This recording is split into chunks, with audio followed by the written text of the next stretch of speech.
Hello, class. My name is EJ Johnson, and so for my advocacy project, I chose to focus on the Civil Rights Act of 1964. I selected this legislation topic because it connects directly to who I am, but not just as a black man, but as someone who has studied African American studies coming from a PWI like the University of Alabama at Birmingham, and who is now at Alabama A&M University as becoming a social worker, focusing on community advocacy and equity.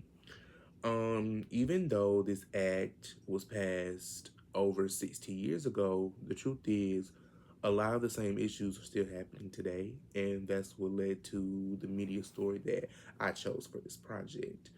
Um, in early 2024, CNN reported an increase in workplace discrimination complaints, especially involving Black employees and LGBTQ plus workers. According to the report, a Black woman spoke about being repeatedly passed over for promotions and experiencing subtle racism within the workplace.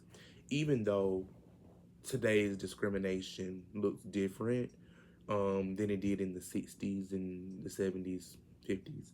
The core issue, it hasn't disappeared, it's just evolved. In short, the story explained how discrimination now often shows up through wage differences, lack of upward mobility, or microaggressions. So while segregation isn't legal anymore, people are still fighting to be treated the way they're supposed to be treated. The legislation that specifically addresses this issue is the Civil Rights Act of 1964. And with Title VII being the most relevant because it prohibits employment discrimination based on race, color, religion, sex, or national origin. The Civil Rights Act of 1964 was a historic turning point. It outlawed discrimination and segregation across the U.S.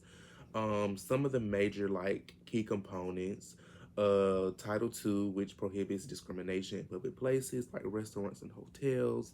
Title IV, which helped desegregate the schools. Title VI, which prevents discrimination in programs receiving federal funding. And lastly, Title VII, which prohibits employment discrimination. This directly relates to the media story. The act, it wasn't just a policy shift, it was basically the government saying second class citizenship is no longer acceptable.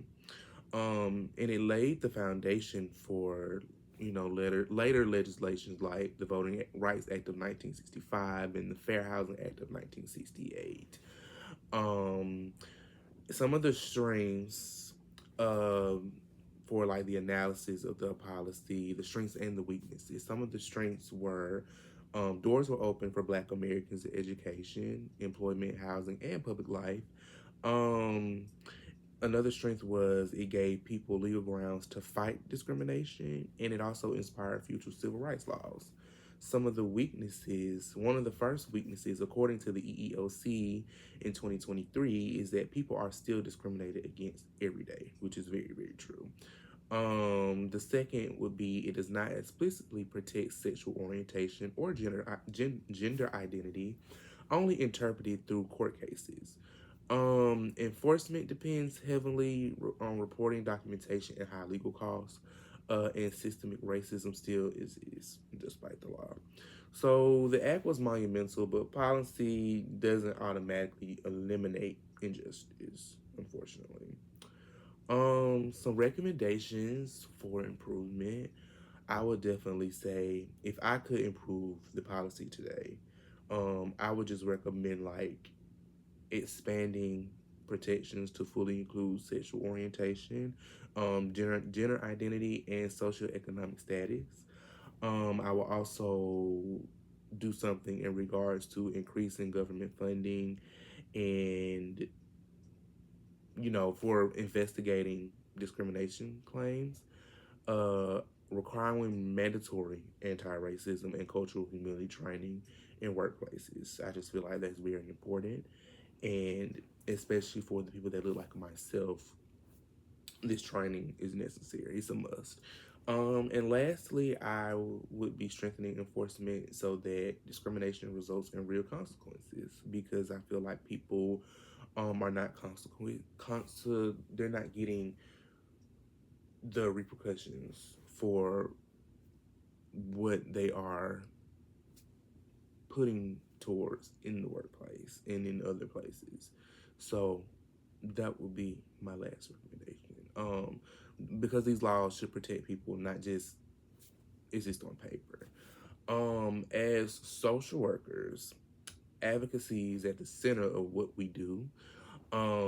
We are often the first people to see the emotional, the financial, and the mental impact that discrimination has on individuals with families.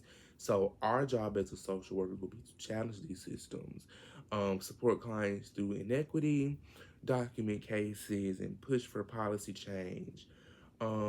As someone, as for someone who was at the moment pursuing his MSW, and with my background in African American studies, I see myself as a part of that legacy.